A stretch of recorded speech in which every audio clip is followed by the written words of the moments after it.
I once had a creative writing course in which my professor recounted a time when a student brought in a short story with a dog. I don't know what the story was about, but it wasn't about the dog. At the end of the story, the dog dies, for no reason. Upon asking the student why they made such a needlessly cruel decision, they said, "I realized I could do anything I wanted, so I killed the dog."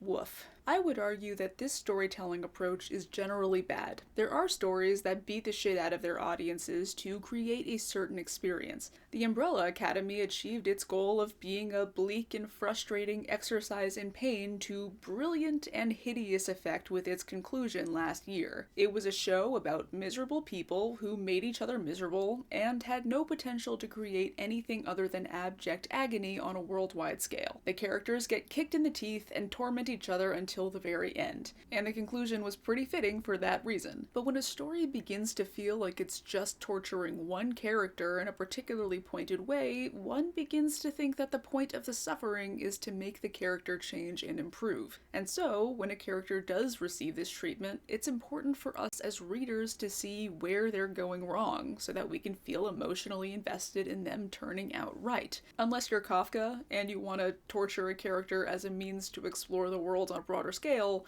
but don't be Kafka, one is enough. Vi's defining motivation is the love she feels for other people. That's always been her thing. She's a deeply affectionate person who needs to be anchored by the people she trusts. And throughout Season 2, this motivation comes back to torment her over and over again. Season 2 grinds Vi beneath its heel to no effect on her life other than making her miserable. Vi and Jace are obvious mirrors for each other. Watch out, I got it. No, it's okay, I'll get it. No, wait! We'll use the power of friendship. Oh shit, yo! They're both determinators with wide-eyed visions of the future. They're fiercely loyal and trusting, which also makes them annoyingly easy to manipulate. The difference is that Jace is the one with power, and Vi is the one who suffers when Jace makes thoughtless political moves. The people generating the big ivory tower ideas of progress have no regard for the people at the bottom who get crushed by the debris of the changing winds. You know the most irritating line in Arcane Season 1? The Atlas Gauntlets. The mining colonies and the fissures can work faster and without fatigue. Without fatigue, you say? Amazing. Can they also work without sustaining chronic health issues that will ravage their respiratory system and kill them by 40? This line isn't frustrating because Jace is being an asshole. He wants to improve the lives of real human beings, but he and Victor clearly feel that this is the way to get approval for their actual goals. They have to pump out work that can generate lots and lots of money for the owning class. Season 1 is particularly truthful to me in the way it shows how big conflicts affect individuals. We're thrown into a world where children need to claw at each other for scraps. The fact that they are children forces you to keep your eye on the bigger picture. No matter what the Undercity does, they are not equally culpable for the violence between the classes. The conflict starting the whole show begins when some children steal an object. In no city should this lead to a crackdown on an entire class of people. The imbalance in power and suffering is brought into sharp relief through the relationship between Vi and Powder. As far as I'm concerned, the sisters are the show. They have an innate knowledge of the city because they're the ones that have to think about how things work in order to survive. You ever been to Stillwater? No. So you just wave an arm, have someone dragged off, don't bother to find out what it does to someone being stuffed in a stone box for weeks or months or even years? Even the adults in the Undercity aren't as clear-headed as the children. Vander has a point when he tells Vi that a revolution needs to be weighed against the cost of the dead, but Vi has a far more fundamental understanding of the city. It is not sustainable. Vander can hold it together with duct tape as long as he wants, but if relatively small incidents, like a theft, can completely knock it off balance, it's not workable. Something's gotta give, and you don't want to be taken off guard when that happens. Acquiescing to coercion from topside will only work while the demands are tolerable, and the council are too ignorant of the situation on the ground to tailor their demands to fit the situation. We've conducted exhaustive interrogations, frozen commerce for half the district. With all due respect, Counselor, don't you think we've pushed them hard enough? Do whatever it takes. Turn the Undercity upside down if you have to. Vi and Powder have to deal with the wrath of the Enforcers, have to lose everything including each other because they were born into an impossible situation. Their love for each other is the main thing that kept me watching Season 1. Child Vi in particular stands out. She's capable of such tenderness and affection for Powder, you really have to assume that she wouldn't resort to violence if the people she loved weren't constantly in need of her strength. Look, I've got these. And you've got those. They never work. They will. We've all had bad days. But we learn. And we stick together. And so, while we judge Season 1 Jace by his ability or lack of ability to do good, the sisters aren't really bound by simplistic notions of good or bad to me. I mainly care about how they interact with each other. I care about Jace seeing through Ambessa's motives, not believing everything Mel tells him, taking Victor's side when he's clearly the only one with his head screwed on straight. I want Jace to stop hurting my Undercity babies, but for the sisters, I want to see them reunite again.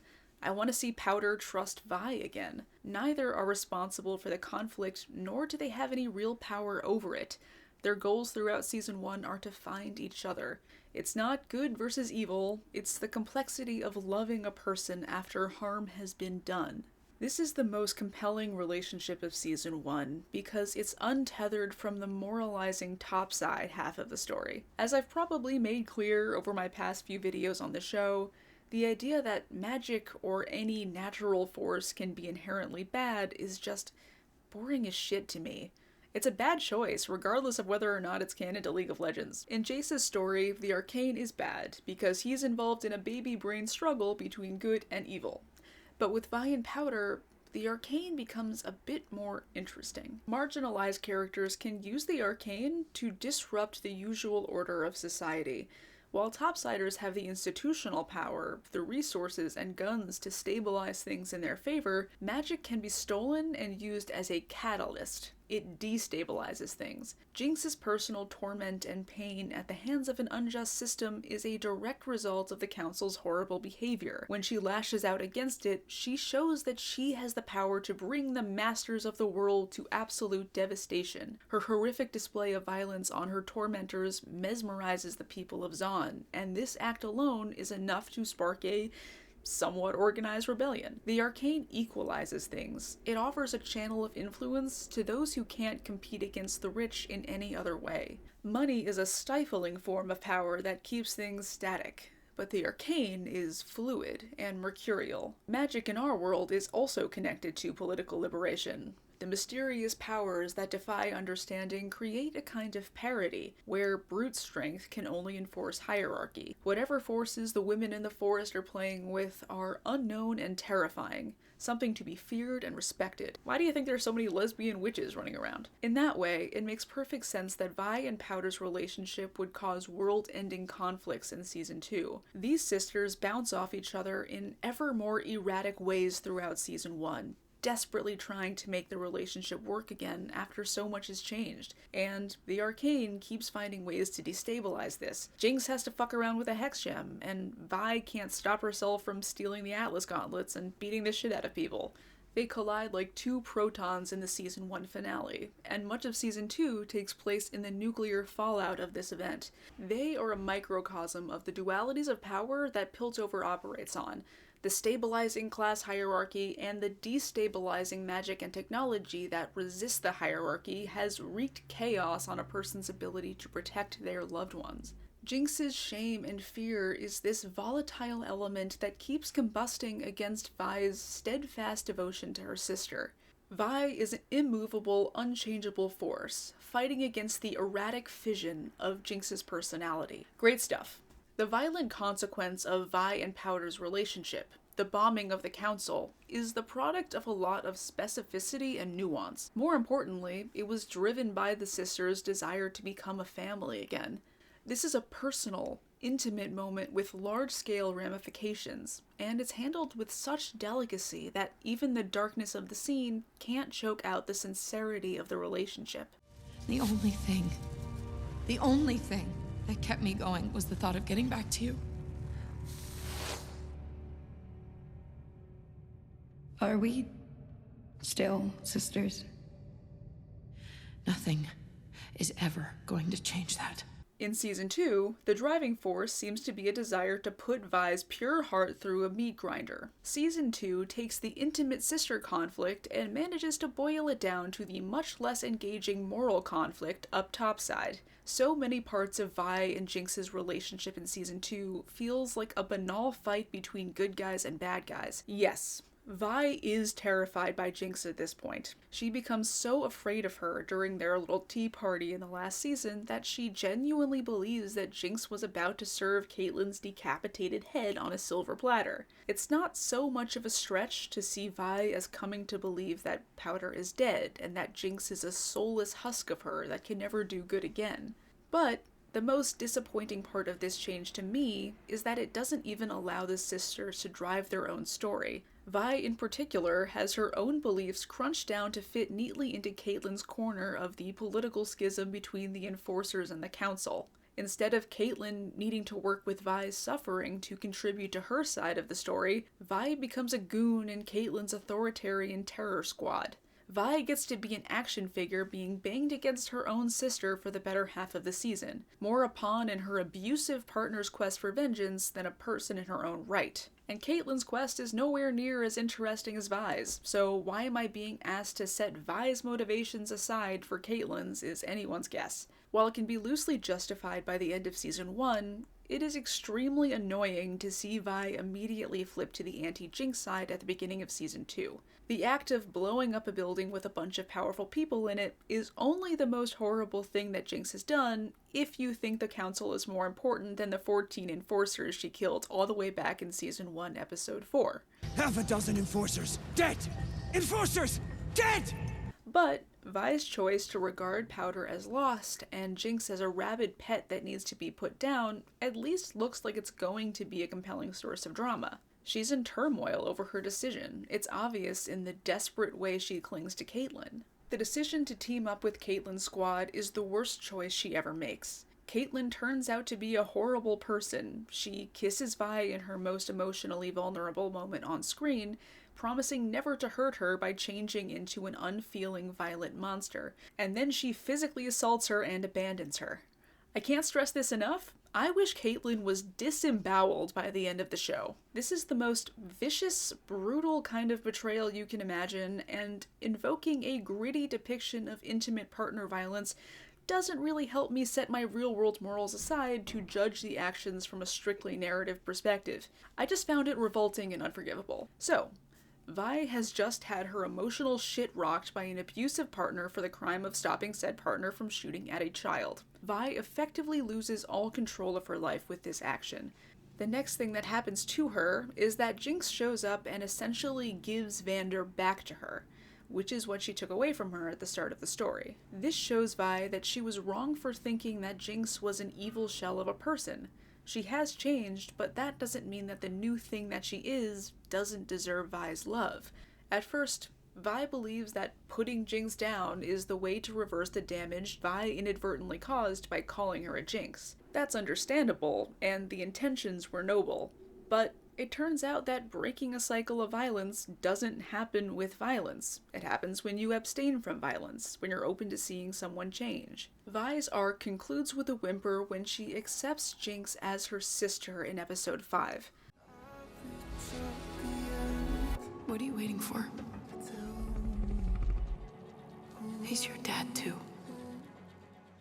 It may be passive and predictable, but at least it's in character, and it's really beautiful and cathartic to watch. Vi has to accept that the person has changed, but the relationship isn't going anywhere. While her arc is concluded in Episode 5, the story keeps finding ways to make her life worse for reasons outside of her control. Through another series of traumatizing events, Vi finds herself in a bunker supporting Caitlyn's military campaign against Ambessa, suddenly fitting Vi neatly into Caitlyn's story, where she's in the bunker planning to stop Piltover from being overrun by heavenly robots, just feels really unsatisfying. Where is the Vi part of Vi's character here? Far from contributing to the liberation of Zon, she's pitted against Victor, who has exemplified the liberatory aspects of the Arcane throughout most of the season. and who tried to save Vander before her new comrade Jace blew up his physical form. How does Vi feel about sitting in a room with a person who took her father away yet again? Who knows? Her will gets to be subordinate to Caitlyn's now. Vi gets her final helping of unnecessary punishment in the final moments of the climax. So, Jinx has concluded her own arc to pretty dazzling effect, in my opinion. She's broken the cycle of violence by simply allowing herself to change. Echo did a pretty good job convincing her that it's not her job to pay for the sins of others with her own life. To break a cycle, you just need to stop acting out the steps. Jinx steps into a new set of actions in the finale. She's been resistant to being an icon to rally around. She's a Jinx. She believes that she only hurts people. So, charging into battle with a brand new haircut signifies growth. Her arc ends here. Powder never died, but neither did Jinx. She's not a name with a story that can be either admonished or celebrated. She's just a person that learns and changes and develops new beliefs. So, why exactly does Jinx plummeting to her death after saving Vi's ass need to happen? Jinx's arc concludes with her decision to not die, and Vi's concludes when she accepts Jinx as her sister. Jinx's death is meaningless unless you just want to make Vi suffer one more time before the end. And before I get 10 comments telling me that Jinx might have survived, I don't care. Writers are either allowed to make things text or leave it a mystery. We can't have it both ways, where they get to make the choice they want, but then cover their asses with ambiguity when audiences don't like their choices. For all intents and purposes, Jinx dies at the end of Season 2, and Vi is without family once again, except her abusive girlfriend. AM 1560, Radio Disney. Why did that just come into my head? We put characters through trials so they can suffer and then change. There's a term for watching people being tortured for no higher reason. It's called a snuff film. Vi is a big-hearted person whose trust and affection for the people she loves brings her endless suffering and no higher level of understanding or development. She is systematically disempowered, both as a person with her own desires and as a narrative agent in a story. She's left as an ornamental piece in the amazing life and times of Kiraman Caesar, the real hero of Arcane, apparently. Remember to like, comment, and subscribe. Don't look at yourself, you dumb bitch. Look at the camera. I know you're mesmerized by your handsome face. If you like this video, please like, comment, and subscribe, and buy yourself something nice. On me. This video is brought to you by me. You're welcome. I think about stories a lot. Almost constantly. I'm not sure where I am right now. Point is, if you're writing a story and you need some help, you can hire me. I consult on screenplays, write serialized fiction, and yes, I write scripts for YouTube professionally. That's right, you're looking at a pro. Don't check my sub count. You can go to my website to check out my portfolio, read my reviews, look at my prices, and reach out for a chat about how I can help with your project.